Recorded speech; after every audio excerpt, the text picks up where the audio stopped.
Just a quick update on the progress that I made since last week when I started all of my January seeds. The onions are doing fantastic. The leeks and celery were pretty slow to germinate, but I guess that's per usual according to their seed packets. I just have one leek right now. All of the celery seeds are really starting to come up. They're just really, really tiny as they emerge. The echinacea started popping through last week, and rosemary as well. Everything else is really, really doing great. I have had to play around with the lights and the proximity from the light to the plants because I burnt some of my onions. Whoops. And then also I had to purchase a new fan because my last one pooped out on me. Other than that, things have been going really great. It's really awesome to see growth so quickly, only 10 days, and I have successfully germinated every single variety. Not every single seed, but every single variety. So we'll see if I'll be able to keep them up. Fingers crossed. I also cleaned up a bit and bought some totes to organize all of our arts and crafts stuff, which is all right here. It feels so much better in here. You know, I'm relatively new to the garden scene, and the one thing I do know about gardening is that the most important aspect of gardening is the soil.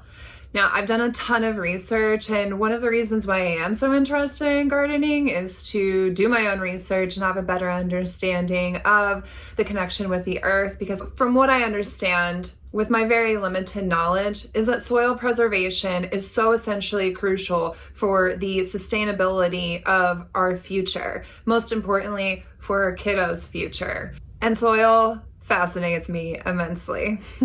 Soil is the foundation of life. It literally holds the building blocks for everything that is around us. It's really absolutely beautiful if you take a step back and think about it just for a minute.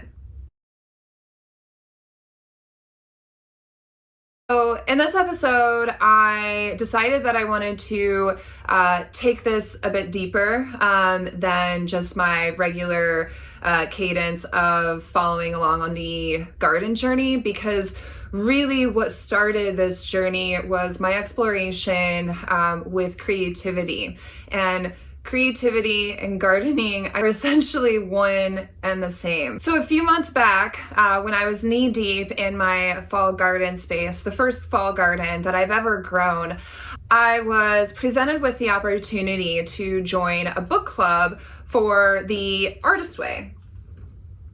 A fantastic book that has been sitting on my bookshelf for probably, I'd say, a good solid 2 years. I picked it up after listening to Elizabeth Gilbert speak in her book, Big Magic, which is also about building and expanding upon creativity. Now, I would not consider myself a creative person at all. Yet, I've been having this burning desire to explore my creative self because, well, when I was younger, that's all I wanted to do. I just wanted to be a writer. I wanted to be a poet. I wanted to be a songwriter. You know, life took its turn. I grew to be 6 feet tall and incredibly athletic. So I pushed all of that aside and went after being a bad mamma jamma in athletics. And from there, you know, I lost sight. I lost that connection with my creative self. So anyway, I'm saying all of this because it was really idyllic timing that in the midst of gardening, I started this journey. It's meant to be a 12-week course, but I've really taken my time with it, and I'm currently in the middle of week 5. And to be quite honest, it is the most transformative experience I have ever had. And along the way, it really speaks to the creative spirit tied with spirituality, the great spirit, God, the universe, whatever you want to call that entity that I think the large majority of us cannot deny. And it's a large part of my existence. You know, spirituality has always been strong inside of me. Have experience growing a garden, or if you're just like a nature enthusiast as a backpacker, you know, I loved backpacking and I love hiking for hours and days on end, because just to be immersed in nothing but nature and that spirit is just, there's nothing better outside of, you know, birthing children and being a mom. But truly, and gardening imbues that as well. You know, you cannot dig your hands in the earth and watch a seed grow to food that you consume that tastes so freaking glorious. I would be amazed if somebody could have that physical experience and not feel the spiritual connection as well. In the artist way, I'm learning that creativity is also calling upon that spirit. So I bring up all of this because I really feel like we have a chance right now to dive in and explore our creative selves.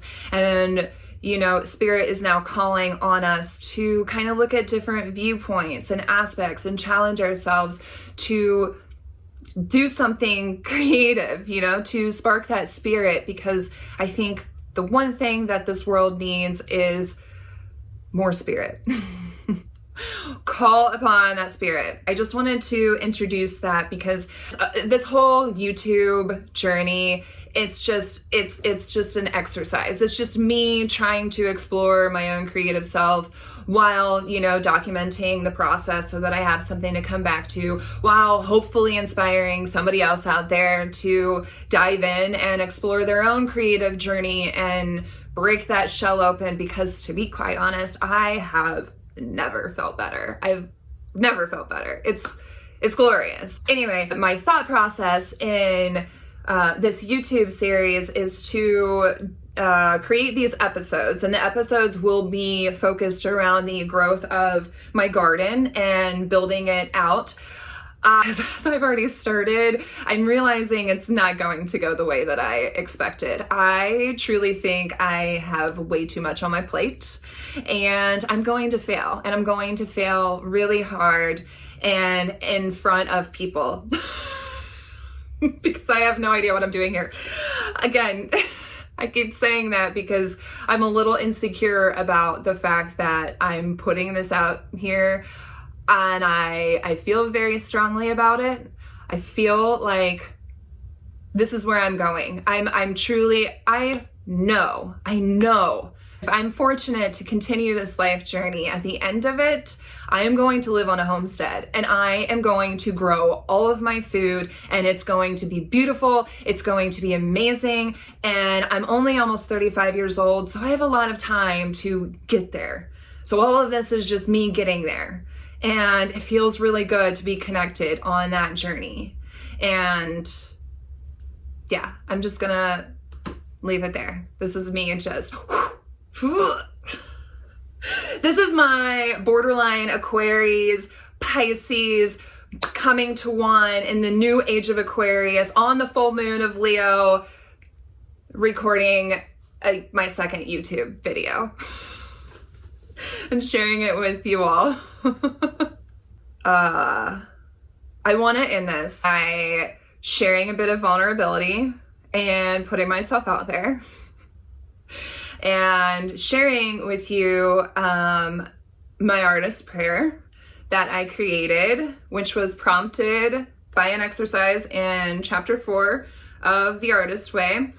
Again, I just want to highlight this book. It's The Artist Way by Julia Cameron. And I purchased this here at a spiritual shop in Indy, and I highly encourage you to check out your local bookstore and not purchase off of Amazon. So here it goes. Dear Mother Spirit, we come to you in your honor that we may be an extension of your greatness to our brothers and sisters. We hold the brush, we sing the song, we dance in delight upon your spinning wheel of karma. We open our hearts, put down our shields, surrendering our old stories, clearing space for your glory. We trust the wild nature of your woods on the golden path you have created in the unseen and dark days, we trust in your endless guiding light. We know we are but a wiggle, a ripple in your creative river. We ask that you embrace our motion, engulf our course, propel us to our highest purpose for the benefit of all magical earthly beings. Help us believe the lessons we've acquired have taught us what we needed to join you with our brothers and sisters here on earth, to love each other, grow with each other, and create in harmony together. Until next week.